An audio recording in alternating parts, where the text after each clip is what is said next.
What is going on, everybody? I figured I'd come on here live and give you my quick takes of what I thought about Elimination Chamber. It was really a great show. Brock versus Bobby was kind of a bust, though. I was kind of like, really? It was just finishers and then a low blow. And I'm like, really? Is that the best they can do? If I was WWE, I would not do this match anymore. Please don't. It's like 3 times is enough. Each match has not been very good. So it's just like, move on. Give Brock something else to do. Give Bobby something else to do. And we would all benefit from it. But overall, the whole Elimination pay-per-view, Chamber pay-per-view was awesome. It was really, really good. And I'm sorry for streaming from my phone today. I may not see who actually comes in here. But I've at least wanted to give some quick thoughts of what I thought of the pay-per-view. The women's match was really good. The chamber match was amazing. I was a little worried that they weren't going to use the cage like they did last year, and I'm just like, I hope Triple H actually treats the cage as more of something to use rather than a prop like Vince McMahon did last year. Oh my God, that was terrible. But the ladies actually did use it. You saw them go through the pods a couple of times. They did some cool stuff, and the right person won. I'm glad Asuka won, and she deserves it. She really does. But everybody brought it. It was well done. Very, very good opening match, and I predicted it. I'm like, I bet we're going to start with the women's chamber match, and it so happens that that's what they did. If you have something big like that, it's always good to start off with a bang. That way you can grab people's attention, and I think WWE did a great job in doing that. Also, I already touched on Bobby versus Brock. Of course, we saw Brock Lesnar do the low blow. Bobby Lashley won by DQ. Oh, I can see your chats. Greg and John, how's it going, brother? I wasn't sure if I was going to see these or not, so this is my first time streaming from the phone. But I have to because that is the way it goes around the house sometimes. But it was very, very good with the women's chamber, but Brock and Bobby, not so much. The men's chamber match, now that was really good. I really, really enjoyed that. I was kind of hoping Austin Theory would win because he really doesn't need the title to go against John Cena. Why does that match have to be it shouldn't have to be for the United States title. Cena is already a rub in itself. I mean, Austin Theory is getting some great matches. He's getting a great push. But does he really need the title against Cena? We'll find out a little more later because John Cena is live tonight for WWE Raw. So it's going to be interesting to see where they go with that. Is he going to have an actual confrontation with Theory? Sami Zayn is really over. Yes, he is. The Roman versus Sami match, now that you brought that up, that was unbelievable. Roman blowing a kiss at Sami, just being that snarky, cocky heel, and then Sami being over as all hell. I was just like, I'm glad they built this up. It started off kind of slow, but that's kind of how Heyman likes to have these matches, kind of have a build up and then a strong finish. And Triple H is the same way, just to have that storytelling go along with it. Everybody played their part beautifully. And then people were complaining about Jey Uso and all that, but that was perfect. It had to go that way because they have to set up KO and Sami Zayn versus the Usos. And what better way than for Sami to hit a spear on Jey? Now he's going to be like, what the hell was that all about? And that's going to cause some tension in between them. And that's what's going to really start that match. And I apologize for the commotion out here. But that's what's really going to do that. What's JD up to? I'm kind of taking a day off from that. I don't really know. But all I know is he was complaining about how the ending of the pay-per-view did nothing for Sami Zayn or something. He's always going to complain. So I'm just like, oh my Lord. But anyways, they built that up perfectly. I mean, y'all can disagree with me if you want. you really didn't like it, that's on you. But I thought that WWE did a great job in how that played out. And then Roman pushing Jay in the face and getting all pissed off at him, and Jay looked like he was about ready to.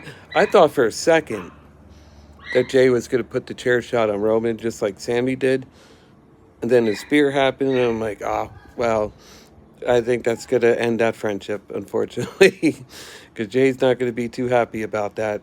You got to understand that that little, even though it was an accident, and even though that Sami Zayn did not mean to do it, these are the Usos, and they're going to want revenge on him. And then seeing Kevin Owens show up at the end, that just tells you where they're going with this. Sammy's going to get a title. He's really over. I don't think they're going to add him to the Cody versus Roman match. I really think that does not need to be a triple threat. I know a lot of people want that to be because of how hot Sammy is right now, but I think that's doing a little too much. They don't really need to do that. They can keep this storyline simple. They don't really have to do like Vince McMahon would do over the years and just be like, oh, let's get everybody on the show. Let's have a triple threat. Let's have a Texas Tornado match. Let's have all this bullshit. Triple H is trying to simplify things, and I don't think he needs to be added. I mean, some of you may not like where I'm going with that, but the whole plan all along was to have KO and Sammy versus the Usos. So they're not budging. That's where they're going. And then Sammy and KO are going to win the tag titles. That's just my prediction at WrestleMania. And then all this bloodline stuff is going to be over. The only thing I'm worried about is what are we going to have to look forward to on SmackDown when all that's said and done. They've been doing a great job with the bloodline story, but where are they going to go after that? That's the part we should be thinking about. Where are they going to go after the bloodline? I honestly don't know. We had the bloodline, we had LA Knight and Bray Wyatt to look forward to on SmackDown, but now that that's over and then the bloodline's kind of coming to a close, it's like SmackDown's going to have to revamp or go in a new direction or something. Because they haven't really built anything else up to where we can be like, oh man, even though the bloodline's over, we got this to look forward to. There's really nothing else. It's like they've been relying so much on this. It's like they need to start thinking, well, how are we going to keep the fans interested in SmackDown after this is all over at WrestleMania? Because I really don't think Roman's holding that title after WrestleMania. They're going to give it to Cody, then they're going to start fresh, and then it's going to be like, well, now what? Now what do we do? It's just something I worry about. But that's just me being a worry. Hopefully they have something up their sleeve. I mean, they have a lot of great talent, but no other storylines other than those two that we had to look forward to. And now that the Bray thing's over, what are they going to do with that? Where's LA Knight going? I haven't seen LA Knight since. I don't know if you have seen him do anything online. Not really. But it is cool that Bray is going to go after Bobby Lashley. Hopefully the match will be good. I really do hope that'll be good. But let's just hope that they have enough time to build a story to it. I mean, Bray is an excellent storyteller. He really, really is. But Bobby, not so much. Bobby's great in the ring, but he's not so much a storyteller. So it's going to be interesting to see how they collaborate that together. But that's just my thoughts on what's going on with Bobby Lashley and Bray Wyatt. Should be good. But as far as the story, I mean, it kind of doesn't make sense. This kind of came out of left field. It's kind of like, well, what does Bray have to do with those two? But maybe they just want to give him something to do. Hopefully he's ready, because Bray hasn't really wrestled a lot. So, I mean, Bobby's been wrestling like every week, almost. So it's kind of like, I hope Bray's ready for this, because You can see some ring rust still in there, so hopefully he's doing something else on the side to get himself ready. But WWE Chamber was really, really good. I really enjoyed that show. That was a very quick 3 hours. What do you think of how Triple H is doing things with just having 5 matches on these pay-per-views? I think it's kind of nice.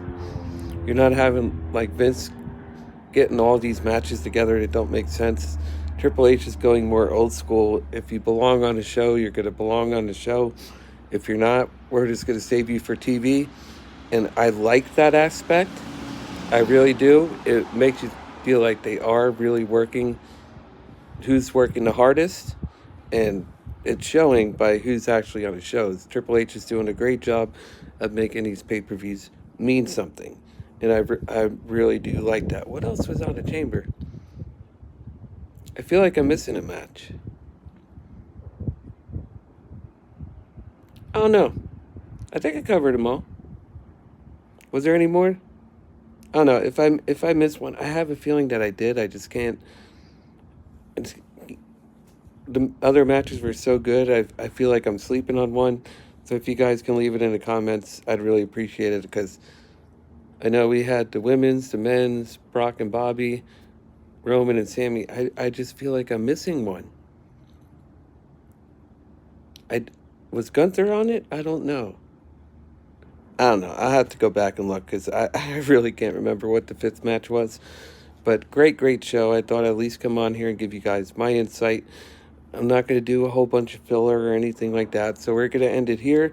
I thankfully for you guys for coming in. I appreciate it. I'm glad I was able to get this out here. If you guys can, please subscribe. I'd really appreciate it. We are over 2,000 subscribers. Thank you so much. This all couldn't have happened without each and every one of you. I really do appreciate it. And I hope you appreciate the effort that I'm starting to give for you guys. Hit that thumbs up. It really helps the video. And I will see you guys tonight for Monday Night Raw. It's a beautiful Monday. I'm sure you guys don't want to spend it all day on YouTube. So until next time, guys, take care. And I'll catch you later.